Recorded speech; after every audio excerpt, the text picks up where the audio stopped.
Mitchell. I'm the co-chair of the Special Events Committee, outgoing co-chair of the Special Events Committee.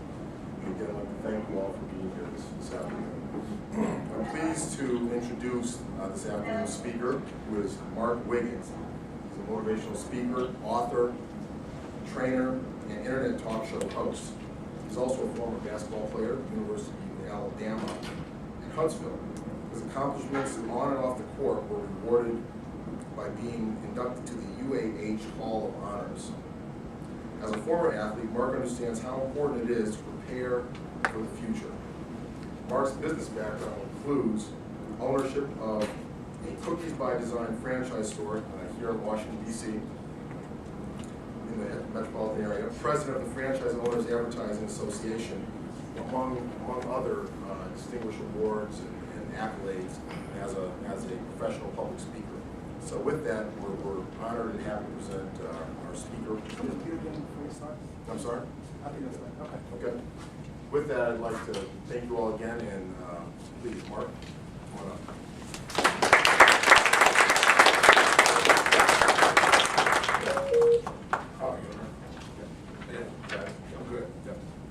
Good afternoon. Good afternoon. Good afternoon. It's the end of the day, and I know everybody's tired, but I had the day off, so I'm good. So I got plenty of energy, and we can have a great time this afternoon. First of all, I thank the African American Forum for inviting me in to speak to you today about leadership, about Dr. King, his legacy, and about, more importantly, how you can become better leaders at what you do. Because everybody should be striving to be better. Everybody say better. Better. When I coach, when I deal with young people, when I do whatever, I always try to look inside and see what potential people have and then try to bring that out, no matter what the forum, what the area, and no matter what I do for my daily life. So, to start off today, I know Black History Month is actually February, but if you listen to the radio, it's actually 365. So I'm going to ask you some questions this afternoon and see what you know. First question, who was the first African-American Major League Baseball player? Jackie Robinson. That was wonderful. Now, who was the second? There we go. Very good. 1947 came into the American League, which made him the first African American in the American League to the Cleveland Indians, my home team, and he won the World Series in 1948. Nice. Second question. Who were the two players and the coach added to the Chicago Bulls that helped Michael Jordan win his first ring in 1991? That's the coach. Who? No. Scotty. Scotty? Horace Grant. Oh, Horace. Oh, wow. You got your Clemson time. Okay, third question. Who is Claudette Colvin? Claudette Colvin. Oh, we're going to go that one. She was a young lady, a 15-year-old lady that was arrested 2 weeks prior to Rosa Parks being arrested for sitting down on the bus down in Montgomery. Her case was actually prosecuted for not giving up a seat, even though there was no seats available in the black section or the Negro section. So she was actually prior to Rosa Parks, about 2 weeks. Next question. Who initially organized the Montgomery bus boycott?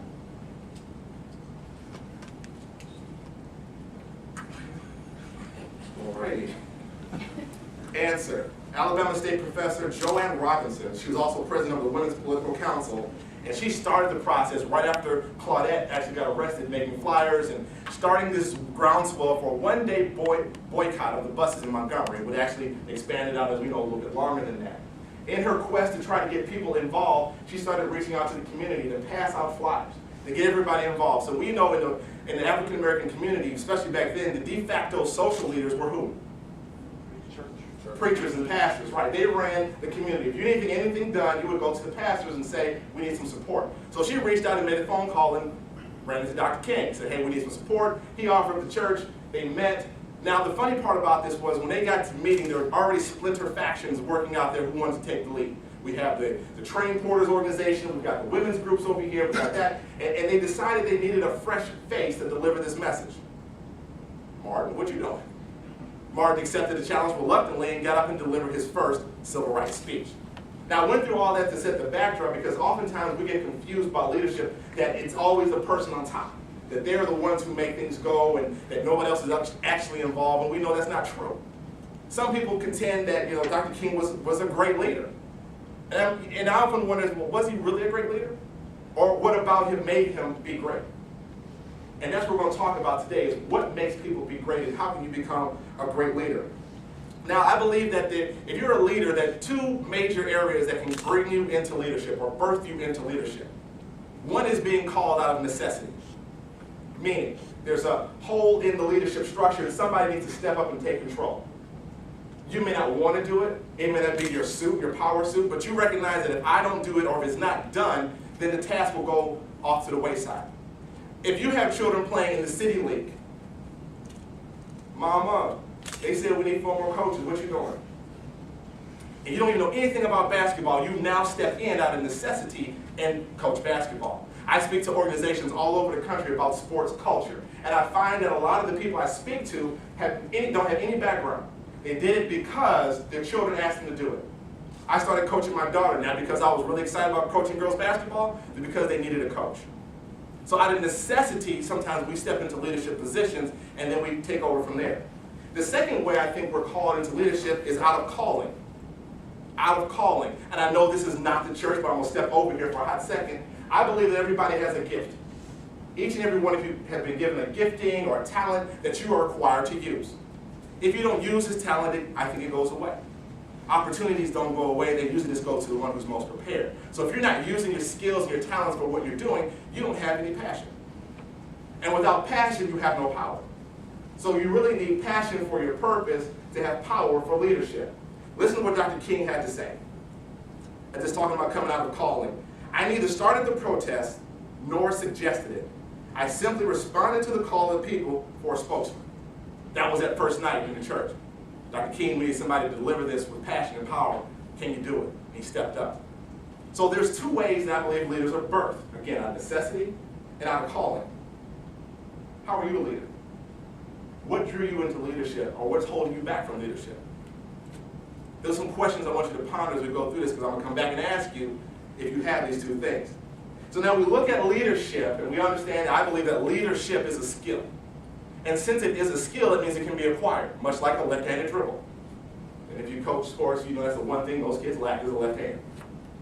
So leaderships can be acquired through the things that we go through our daily lives, through the opportunities that we take, through the roles that we get involved with, through our community, through our churches. And you're talking about Dr. King, his legacy of being involved. Today, if you didn't participate in something, that was a call for the year. Get involved in the community, whether it's a parade, whether it was feeding the homeless, something to get you out there and lead your skills. When I talk to college students and high school students, I tell them, your resume building opportunities require you to go out and do stuff. I don't care what it is and what job it is, get involved early, because those things build resume and give you skills and tool sets that you can put in your toolbox for later use. Let's look at the toolbox for a hot second. If you had to, I meant to bring one, but I didn't want to stop at security, so I left it outside. Let's say you have a toolbox, the old school one, where you flipped it up and there's a tray on top.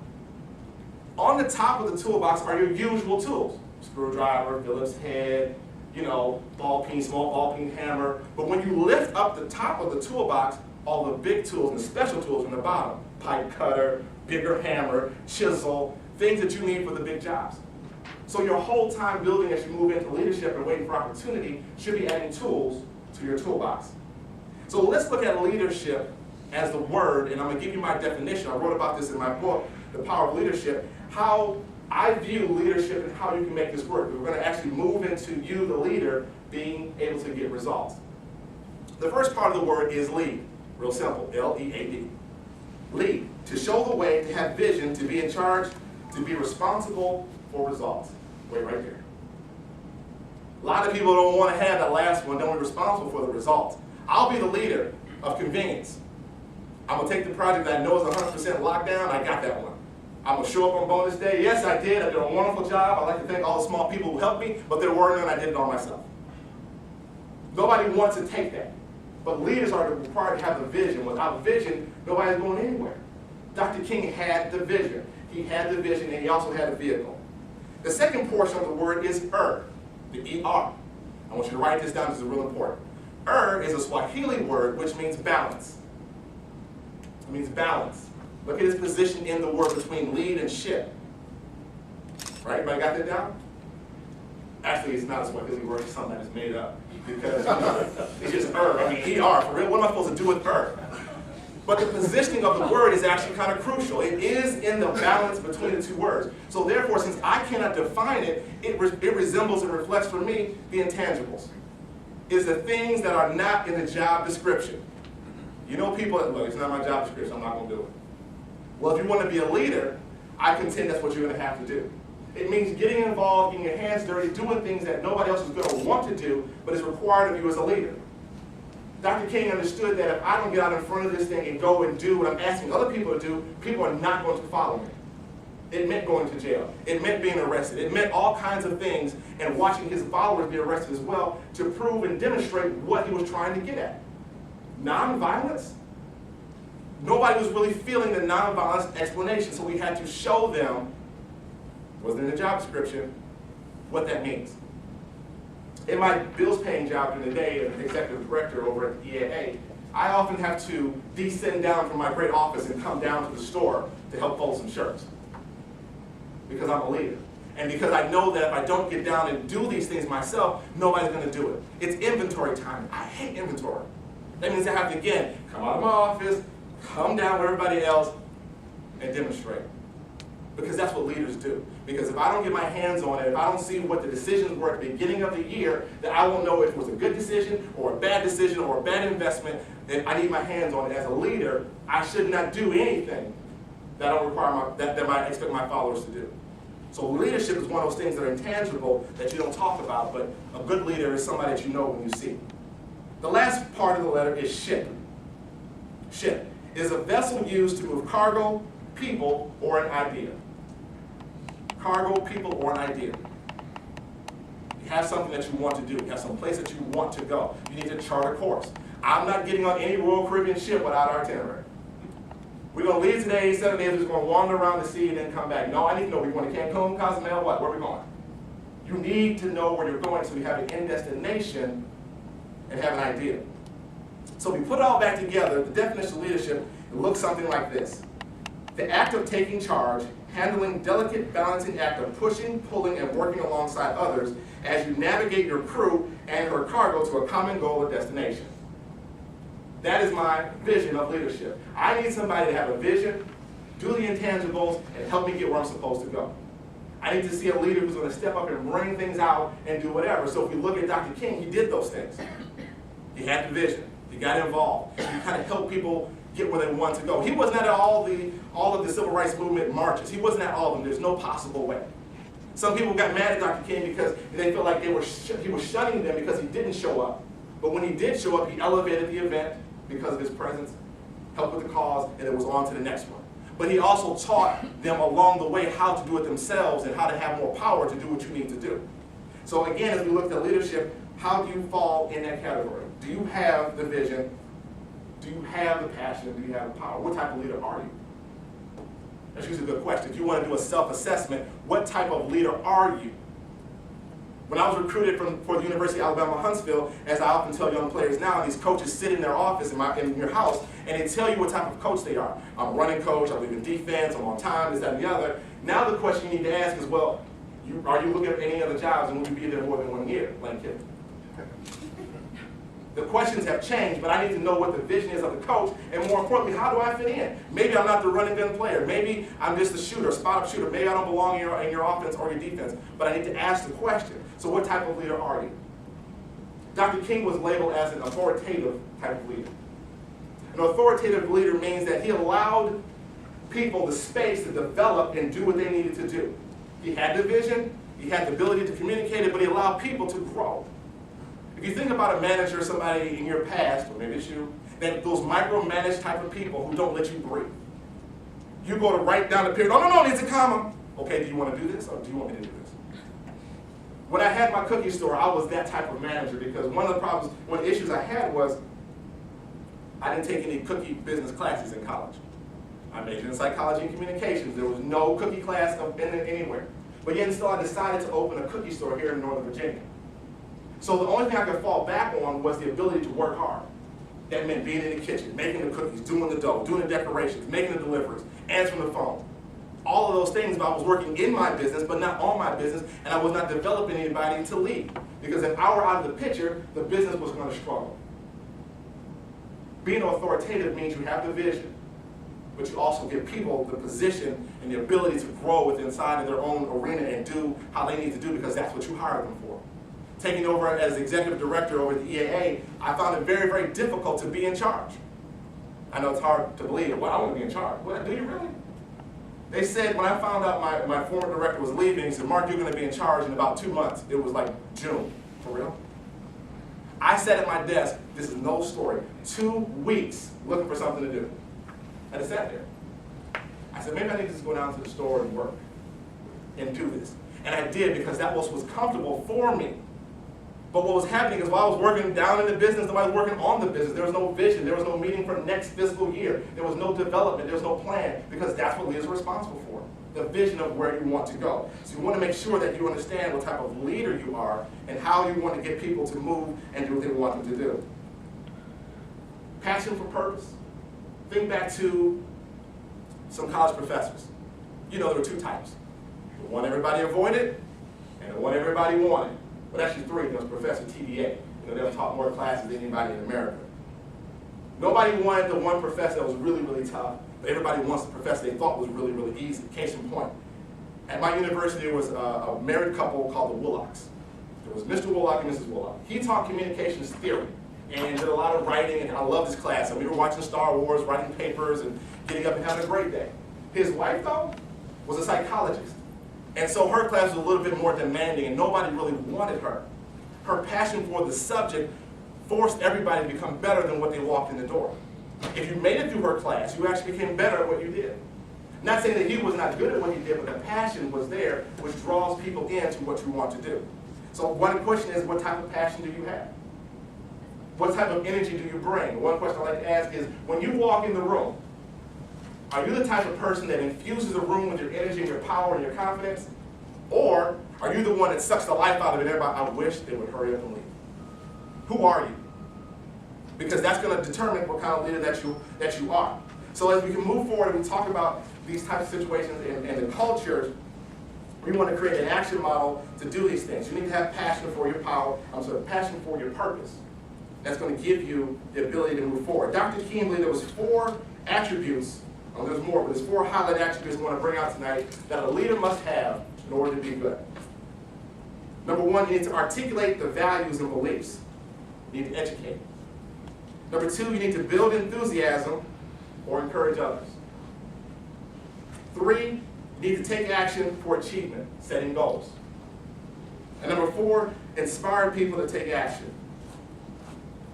Dr. King believed that if you encourage people to do what they can do, that they do what they will do and what they need to do in order to be successful. He spent a lot of time teaching and developing and going through and helping people with questions and issues and thus the speeches to help motivate them, and he understood the power of team. He understood that he could not do it by himself and the vision could not be achieved just by his little small organization. It needed a worldwide effort to reach his goal. Everybody understands team. I'm sure there's a poster around somewhere that you've seen that says, together, everyone achieves more. Everybody seen that poster? Right. But tonight I want to give you a different definition or different characteristics of team. And my characteristics kind of look like this. Teaching encourages achievement and motivation. Teaching encourages achievement and motivation. Let's walk through this. If I'm not teaching what I want to do, or how I want it done, then who's learning? If I'm not going to empower my people with information and training and whatever they need, how then will they get the job done? Especially the way that I need it to be done or to go along with the vision that I have set. Teaching must occur. Encourages. You must be an encourager. You must be able to understand that you're dealing with humans, that the highs and the lows of emotions. You have to walk by folks, go to funerals, send stuff over when they're sick, see the new baby. All these things have an effect on what they do at work. If you can't provide that great word for them every once in a while to give them what they need, then sometimes it's going to be a problem for people to do what they need to do. Teachers, leaders, and coaches have to be great encouragers. Number 3 is achievement. Achievement or goals. Achievement is an action that takes place when we get to where we want to go. Success is not a one-time event. It's a series of small steps that lead you to a goal that you would like to go to. Once you have achievement, then we move on to the next step, which is motivation. It's real simple, Pavlovian. If you have achievement, you're excited. You're motivated to do it again. So if I'm motivated to have more achievement, that means I'm going to achieve more goals. And once I achieve more goals, I'm going to be motivated to do it again. And I'm going to continue to learn and be encouraged and achieve and have momentum that I need to go where I want to go. If you're a great coach and you have a team, you understand what everybody's abilities are. You understand who put in what situation, who to pull out of situations, and who not to have in a situation because you know they're not ready yet. If you're a leader of an organization, you don't want to put someone up to deliver the #1 proposal and they are not the public speaker. They may be a great writer, they may be a great organizer, they may have that skill and that gifting, but they ain't getting in front of the microphone. And you know you need to close this deal. Why would you put that person up there? Understand what people do. Build your team around the talents and skills that people possess, and you can be more successful at what you do. All right, so let's have you move to, Dr. King used this model a lot as well. Again, he didn't do all the organizing. There were people behind him who did it, like our example with the bus boycott. And I think over time, we kind of equated to and put it right there that he did all this thing. Dr. King led everything. He organized it, wrote the papers, did everything, mailed it out, made all. No, he didn't. He had a team of people behind him who believed in the purpose and the passion. So I'll wrap this up. I'm going to leave you with some points I want you to take away. Number one, leaders are birthed out of need or out of calling. Necessity or out of calling, need or calling. Two, you need passion for your purpose to have power for your leadership. See, Dr. King had passion for his purpose, and when his purpose were lined up, he became very, very effective. If you want to see a manager or a leader who's not effective, I'd say check their passion. They may just be going through the motions. If you want to see somebody who gets it done, chances are they're very, very passionate about what they do, and they have lined themselves up with what their calling is, and they can be very successful at what they do. Also, use a new definition of team to help your organization get to the next level. Be a leader who's involved. Come off your high perch and come down every once in a while to make sure that the team is doing what's necessary. Because you may come down one day and everybody's gone, and it's just you. That can happen as well.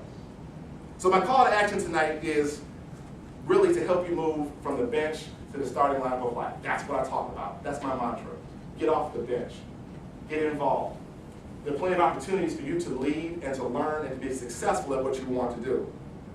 Dr. King believed that, and this is one of his quotes, people are often led to causes and often become committed to great ideas through persons who personify those ideas.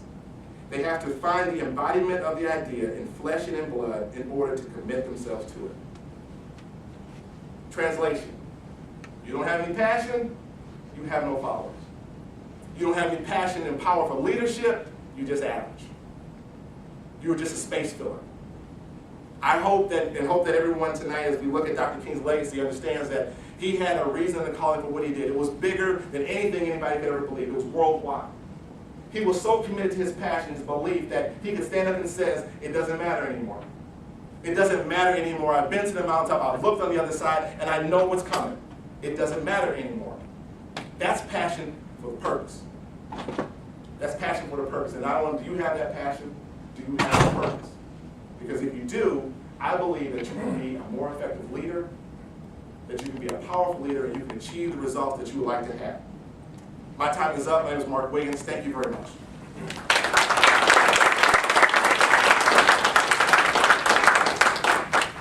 Thank you. Next, I'm going to introduce Herman Gabriel, who is one of our King